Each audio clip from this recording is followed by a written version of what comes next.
भारत भूमि वीरों की जननी है। उन्हीं में से एक नाम आज भी इतिहास की मिट्टी से गरजता है। नमस्कार दोस्तों, मैं हूं अनिल कुमार। आप सुन रहे हैं इतिहास की आवाज़। दिल्ली के अंतिम हिंदू सम्राट पृथ्वीराज चौहान का जन्म लगभग 1140 ईस्वी अजमेर जिला राजस्थान में हुआ था। पिता सोमेश्वर चौहान, माता कर्पूर देवी कन्नौज की राजकुमारी थीं। चौहान वंश अजमेर और दिल्ली के बड़े हिस्सों पर शासन किए थे।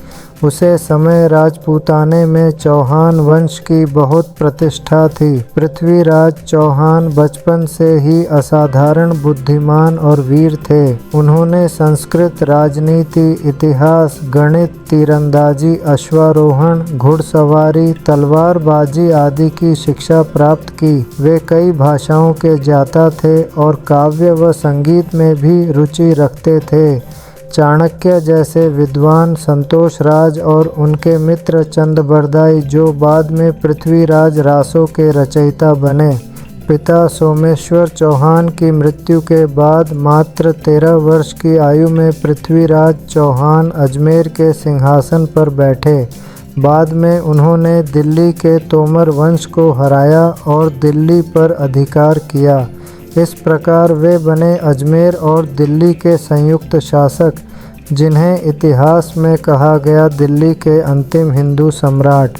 उन्होंने अपने शासन में कानून, शिक्षा और संस्कृति का विस्तार किया। न्यायप्रिय, वीर और दयालु शासक के रूप में प्रसिद्ध हुए। उन्होंने कई किलों और मंदिरों का निर्माण कराया, जैसे अजमेर का तारागढ़ किला, दिल्ली का किला राय पिथौरा। उनके दरबार में कवि, विद्वान और योद्धा उपस्थित रहते थे। पृथ्वीराज चौहान का नाम संयोगिता, कन्नौज की राजकुमारी के साथ भी अमर है। संयोगिता जयचंद कन्नौज के राजा की पुत्री थीं। जयचंद और पृथ्वीराज के बीच राजनीतिक प्रतिद्वंद्विता थी। जब जयचंद ने संयोगिता का स्वयंवर रखा तो उसने पृथ्वीराज को आमंत्रित नहीं किया, बल्कि उनका पुतला बनवाकर द्वार पर रखवाया ताकि उनका अपमान हो। किंतु संयोगिता ने सभा में जाकर पृथ्वीराज के पुतले को वरमाला पहनाई और पृथ्वीराज स्वयं वहां आकर संयोगिता का अपहरण कर ले गए। यह कहानी आज भी भारतीय प्रेम कथाओं में अमृता का प्रतीक है। पहला तराइन का युद्ध 1171 ईस्वी। तराइन वर्तमान हरियाणा के पास। पृथ्वीराज चौहान और मोहम्मद गौरी गजनी का शासक। इस युद्ध में पृथ्वीराज चौहान की विजय। पृथ्वीराज ने मोहम्मद गौरी को परास्त किया और उसे बंदी बनाया और क्षमा याचना के कारण गौरी को जीवित छोड़ दिया। यही बाद में उनकी सबसे बड़ी भूल साबित हुई।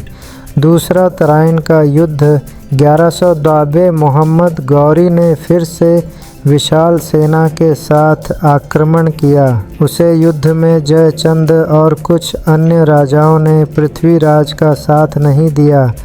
इस बार गौरी ने चालाकी से युद्ध किया। उसने रात के हमले, जासूसी और छल का प्रयोग किया। पृथ्वीराज की सेना पराजित हुई और वे कैद कर लिए गए। बंदी बनना और वीरगति गौरी उन्हें गजनी ले गया। कहा जाता है कि गौरी ने उनकी आंखें फुड़वा दीं।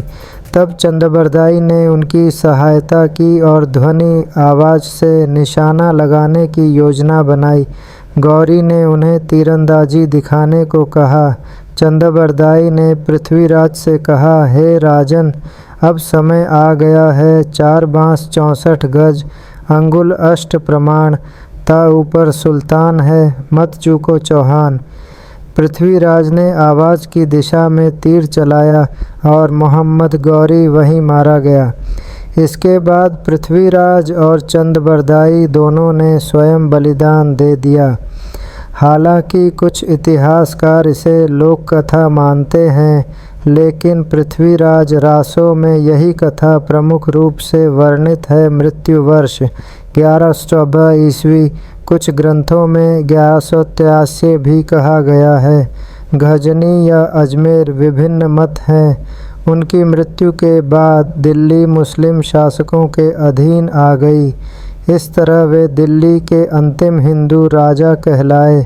व्यक्तित्व और गुण, वीरता, शौर्य और क्षमा का अद्भुत संगम, न्यायप्रिय, धर्मपरायण और प्रजावत्सल शासक, साहित्य और कला के संरक्षक। उन्होंने राजपूत गौरव और भारतीय स्वाभिमान की रक्षा के लिए अपना सब कुछ न्योछावर कर दिया।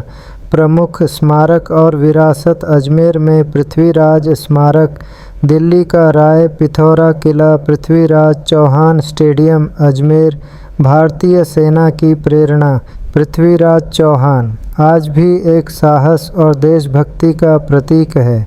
पृथ्वीराज चौहान न केवल एक महान योद्धा थे बल्कि भारतीय इतिहास के उस युग के प्रतीक हैं जब स्वाभिमान, प्रेम और वीरता सर्वोच्च थे। उनकी वीर गाथा आज भी भारत के हृदय में अमर है।